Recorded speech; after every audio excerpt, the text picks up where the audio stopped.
Hey there guys, I'm just a guy having fun out at the range, but today I'm not on the range because I ran out of ammo. So, time to reload.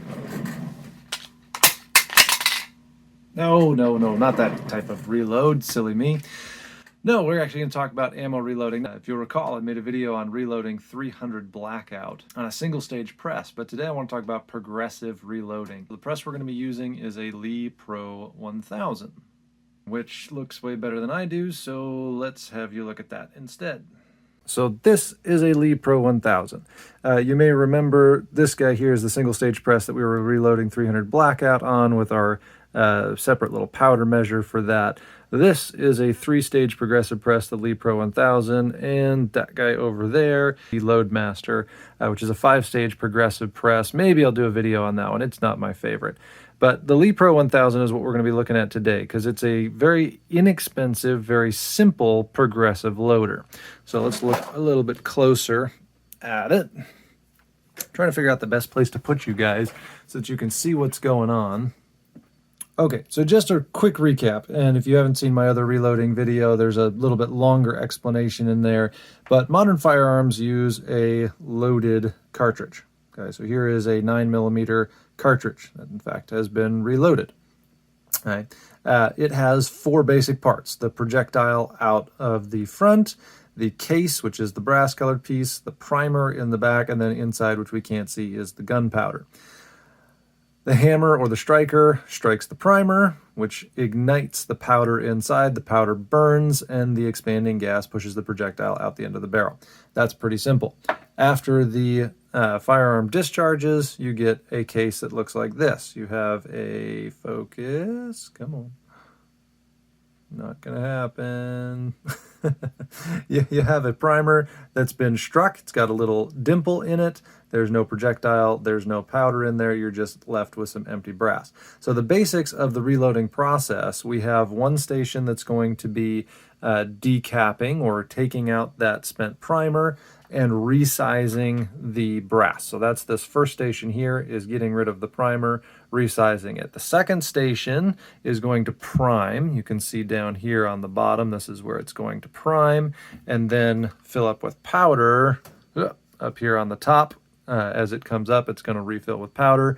And then this last station is going to seat a projectile back into that case and then crimp it down. So that's the beauty of the progressive press. If you saw my other video on 300 Blackout, each of these different steps was an individual thing that I had to use a lever press in order to do each of those operations on every single cartridge. So that's one lever press to resize and deprime, then another lever press to do the priming.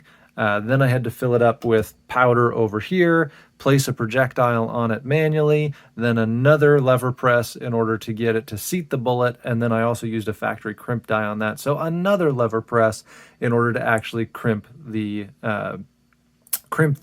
projectile in the case.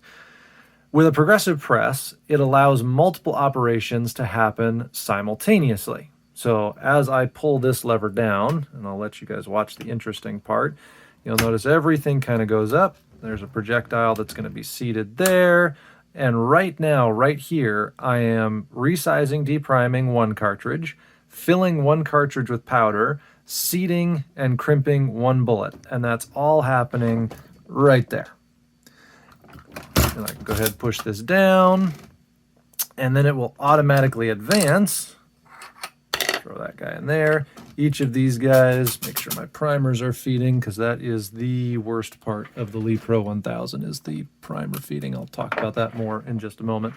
Making sure the primers are feeding, and then that is seating a new primer, and you'll notice I have a new case. Goodness, pointing is hard. A new case in this position, ready to go. So each pull of the lever produces a completed round. Where did that one go? There it is.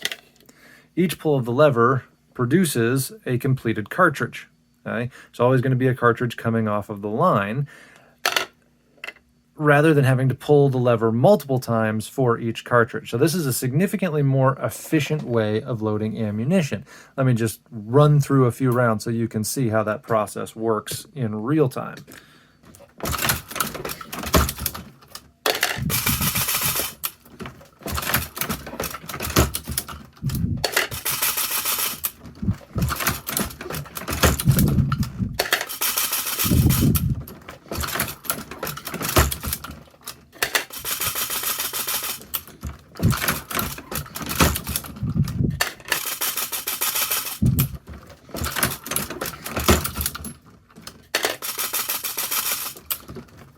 Okay, so you get the idea.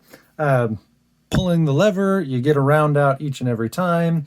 All of the steps are automatic. It automatically advances to the next position. This is great. So why would people want to do a single stage press rather than a progressive press like this? There's a handful of reasons why. The first primary reason why you would want to use the single stage, this guy over here, rather than this here, is if you are reloading for accuracy. The single stage press is going to give you a little bit more control over those individual cartridges. You can really refine your individual case, make sure that every single one is good, where the progressive press is more your bulk production. Not saying that this is going to produce bad rounds or inaccurate rounds. It's going to be very consistent just because of the way that it's set up. But you can do just a little bit more with your precision with the single stage press. Also, you're limited on the Lee Pro 1000 to 3 positions, which means that you can essentially seat and crimp in one step. You can't do both a seating and then do a factory crimp after that. You'd need the Loadmaster, like this guy over here, the 5-stage, in order to do that. So in that sense, it's a little bit restricted. You'd need the single stage press or a 5-stage press or a 4-stage press in order to do the factory crimp after the bullet seating. So there's a couple of reasons why people would want a single stage over the multi-stage. Also, a single stage press is less than $50. I think Lee Pro 1000s are going for about $200 right now. If you can find them. There's a lot of people getting into reloading because of the ammo shortage. So yeah, I'll throw a link in the description below for Titan Reloading, which is where I get most of my reloading equipment. I'm not sponsored or getting paid by them to promote them, but they've been really good to me over the last 10, 15 years. Really appreciate their service and the fact that they have stuff available that I'm actually looking for. They're based in Wisconsin, which means fast shipping for me where I'm at in Iowa. But if you're looking for reloading equipment, they have a great selection, especially of the Lee equipment in general. Now, if you're not familiar with various reloading companies, Lee is kind of the, I don't know if Toyota or the Dodge Grand Caravan of reloading presses is the right analogy to make. They're very inexpensive and they have a ton of problems, but they will do what you need them to do. It's not a Dillon. Dillon is kind of your Lexus, your Mercedes-Benz. But the Lee presses do work. So let me talk through just the Lee Pro 1000, and this is turning into a little bit of a Lee Pro 1000 review to give you my opinions. I've had this press since 2011. So yeah, a little bit over 11 years I've been reloading on this press. I have replaced a bunch of parts on it. There are pieces that are normal wear and tear that break, and then there are pieces that really shouldn't break, like this carrier here, the piece that actually moves up and down all the way up here. Ugh. Yes, this whole aluminum injection molded piece, I have had to replace that twice on this press, in part because I've loaded tens of thousands of rounds on it, if not probably close to 100,000 rounds, and I don't think that's an exaggeration. So I have replaced a ton of pieces. The carriage, or the, what do they call it, shell carrier? I forget what the actual name of that is. But yes, I've replaced that multiple times. I've done a little bit of work on some of these other pieces. This screw here is not the original screw. That's just a screw that I had because something happened to the other one. I've gotten different dies and equipment, etc., and I don't know where I'm going with this because I've replaced really like 5 parts that you can't see. So, oh yeah, the whole handle assembly is different than the one that came with my original Lee. I had the ball handle, for those who are familiar with the older Lee style. It looks like that, but it's on this press. Had that, and it ended up actually breaking down here. So I've replaced a few parts on this press. I'm kicking you guys. I'm so sorry. One of the biggest criticisms of the Lee Pro 1000 is that the priming and the powder are in the same line. Why is that a problem? Why is that such a big deal? Well, if the primer fails to seat, realize we've deprimed it in this position. We've got a case here. If we don't get a primer in that primer pocket, there is a hole right through the case. So if the primer doesn't seat and then you come up and you fill up that case with powder, where does the powder go? That's right. It goes right through that hole and it fills right into your primer feeder. And that is the worst case scenario. It's probably the biggest frustration that I've ever had with this press. And it messes up so much stuff. Because as soon as gunpowder fills up this primer feeder, it's not going to feed primers anymore, which means that the next primer is not going to seat either. You're going to go up, you're going to get your powder, it's going to go right through the case and fill up that primer feeder with even more powder.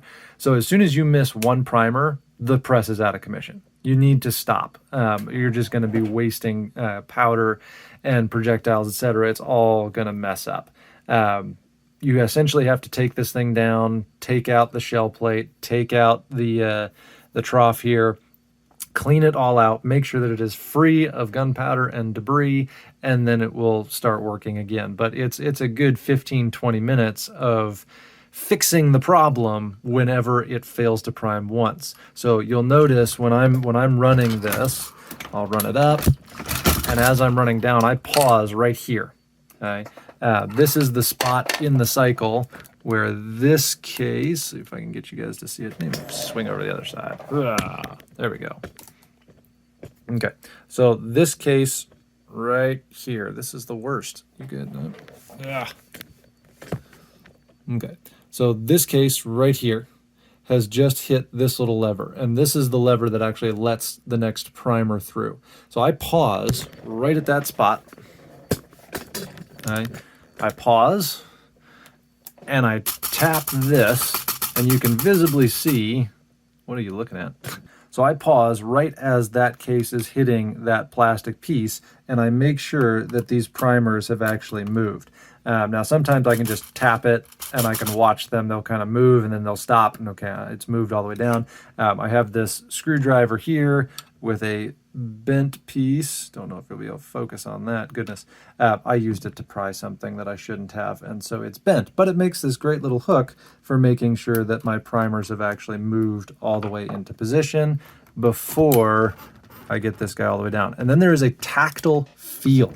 You can feel when the primer goes in into that primer pocket, and that's when you know, okay, the primer's actually there.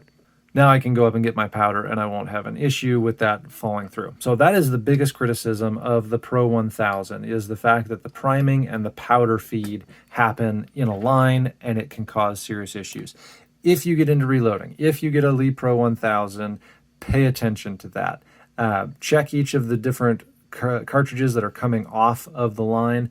I always have a little check the bottom, so I'll run it up, come down, and I don't let it kick off automatically. I actually take it off and I check it. Yes, there's a primer. If there is not a primer in that, I stop, I take it all down, take it all apart.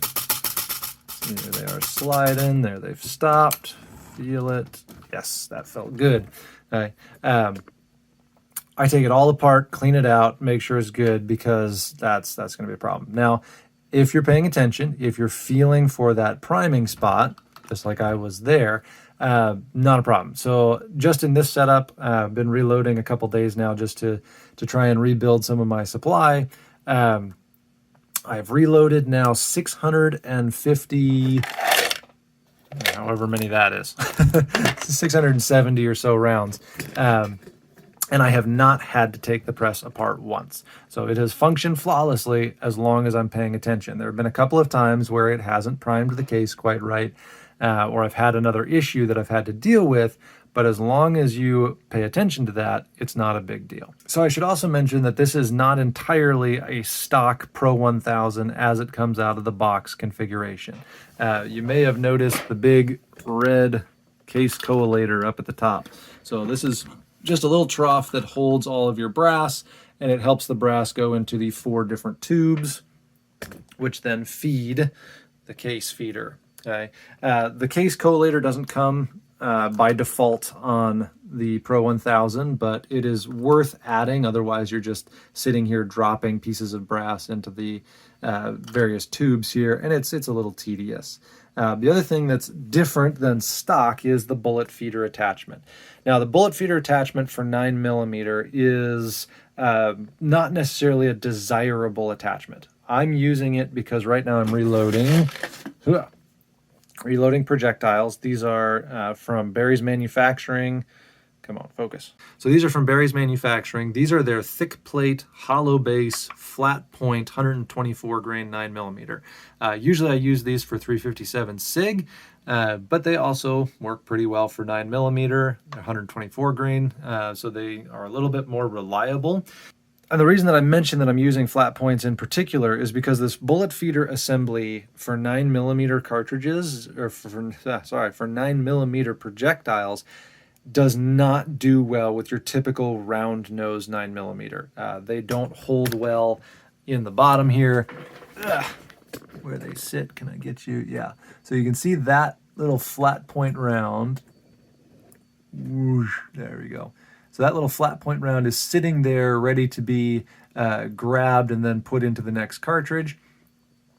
If it's round nose, the projectiles have a tendency to just kind of push out of there, and you end up with a whole bunch of projectiles on your bench. They don't sit nicely. The flat points are the only 9mm projectiles that I've been able to use the bullet feeder attachment with. Now for 40, for 45, not an issue at all. I can usually use either round shroud or flat point 40s. Just about any ball 45 works just fine. They're just a little bit bigger, heavier, and they seem to work better. But for 9mm, I don't use the typical 9mm round nose with the bullet feeder attachment because they end up just going all over the place. So the case collator and the bullet feeder are extra to what you would normally find. The auto disc, this is your powder measure, is what normally comes with the Pro 1000. It's a volumetric measure of powder rather than weight. Very similar, if you watched my other video on this guy, which is also volumetric. It doesn't weigh the cartridge or the powder that it's putting into the cartridge. It does it by volume. It works. It's not the best way because the amount of gas that powder is going to create, which creates the pressure, which pushes the round and creates the velocity, that is dependent on the mass of the powder, not based on the volume of the powder. Volume is a close measure, consistent measure of how much powder, a close to consistent measure of how much powder you will get, but it's not perfect. So that's another criticism, but I don't have a big issue with that. So that's a quick rundown of the Lee Pro 1000 and loading cartridges progressively as opposed to the single stage press. Sorry, I kind of felt like I was going all over the place with that one. Hopefully it was at least somewhat entertaining.